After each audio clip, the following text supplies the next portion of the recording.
Medical residents are starting to avoid states with abortion bans. Data shows Isabella Rosario Bloom was wrapping up medical school and considering residency programs to become a family practice physician when she got some frank advice. If she wanted to be trained to provide abortions, she shouldn't stay in Arizona. I would really like to have all the training possible. So of course, that would have still been a limitation. In June, she will start her residency at Swedish Cherry Hill Hospital in Seattle. According to new statistics from the Association of American Medical Colleges, AAMC, for the second year in a row, students graduating from U.S. medical schools were less likely to apply this year for residency positions in states with abortion bans and other significant abortion restrictions. 14 states, primarily in the Midwest and South, have banned nearly all abortions. A new analysis by the AAMC, exclusively reviewed by KFF Health News before its public release, found that the number of applicants to residency programs with states with near total abortion bans declined by 4.2%, compared with a 0.6% drop in states where abortion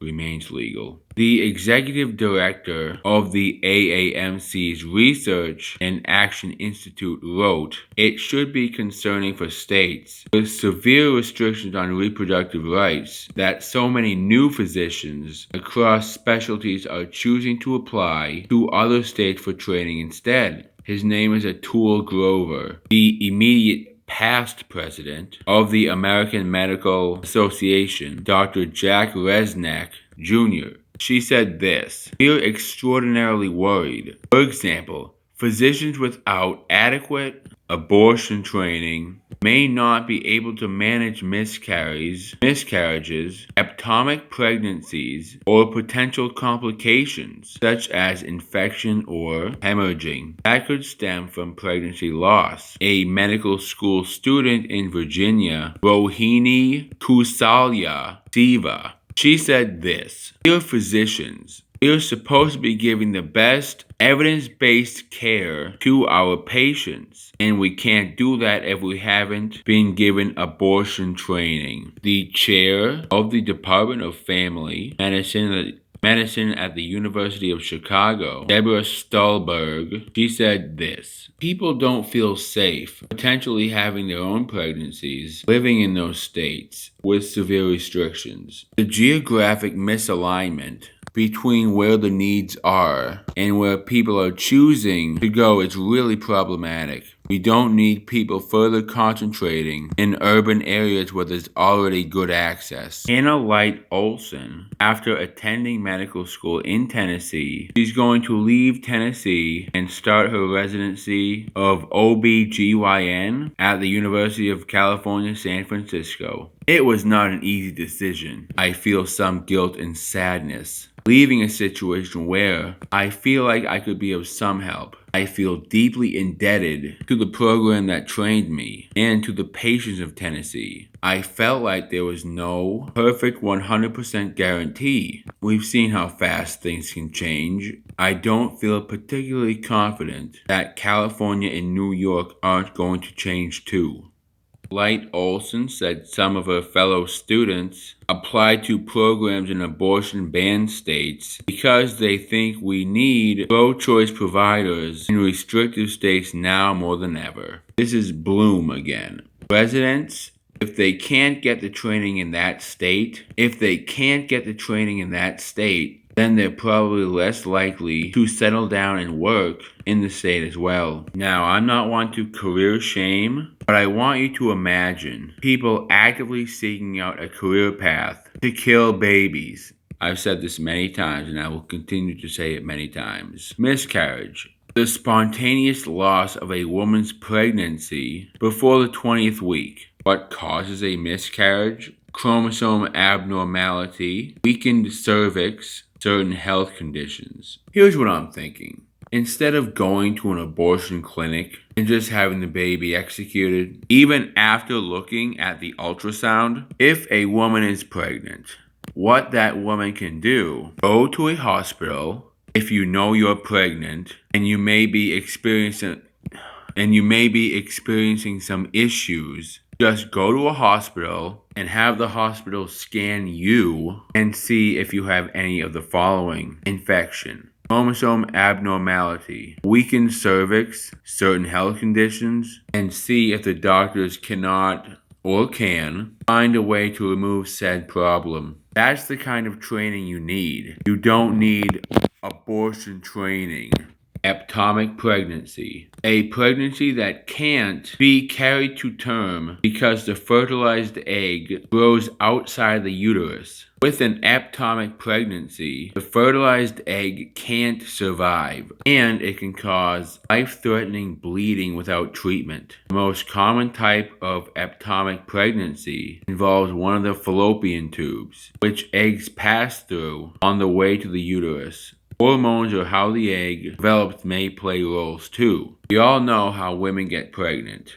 Do you want me to say it? If two people, one man and one woman, have unprotected sex, take a pregnancy test, comes back positive, you're pregnant. Congratulations. So again, what's the best option? Head over to the doctors and get yourself checked out. And if it is an ectopic pregnancy, so just head on over to the doctors, have the doctor inspect or scan your body, see if you have an ectopic pregnancy. Like, as soon as that pregnancy test comes back positive, you should head to the doctors and do that right away. Even before the symptoms, which include like bleeding from the vag and pain in the pelvis. And if it is an ectopic pregnancy, we shall see if there is a way to preserve that egg that's growing outside of the uterus. And it goes for the same two scenarios for the other two, which are infection or hemorrhaging. And I'm going to say the same thing again. Hemorrhaging,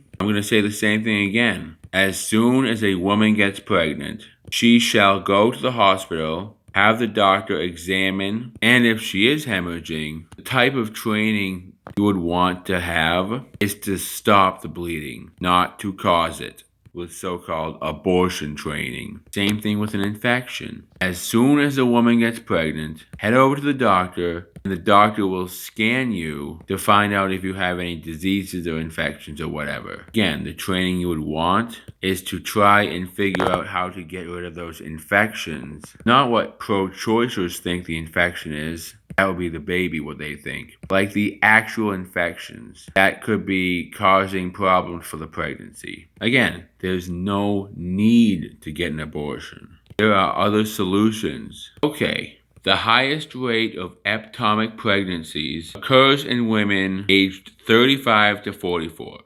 Complications in a pregnancy, like miscarriage, congenital disorders, and high blood pressure, that happens when the woman is older than 35. So right off the bat, 2 out of the 4 things that were listed on this thing, 2 of them would not happen if the woman gave birth at the right age. Late teens, late 20s. That is the age range in which women are at peak fertility. Do you know what that means? It means we need some ripe and fertile young women to be giving birth. We don't need 30 plus, 40 plus year old women giving birth and having all these unnecessary complications. And 16 is part of late teens. Because in 4 years, guess what? You're no longer a teen anymore. So right off the bat, we just solved 2 of them. Ectopic pregnancies and complications are gone if the women are late teens, late 20s, and they're giving birth. Those 2 things would not happen.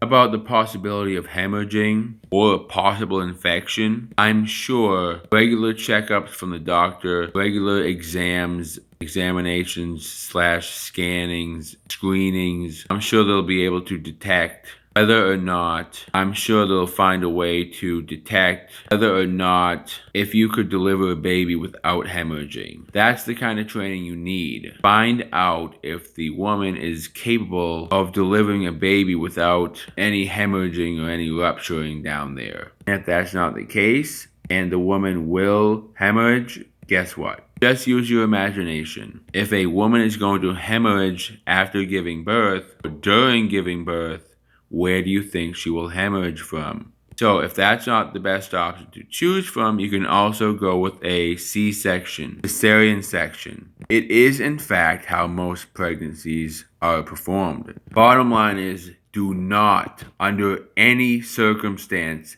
get an abortion.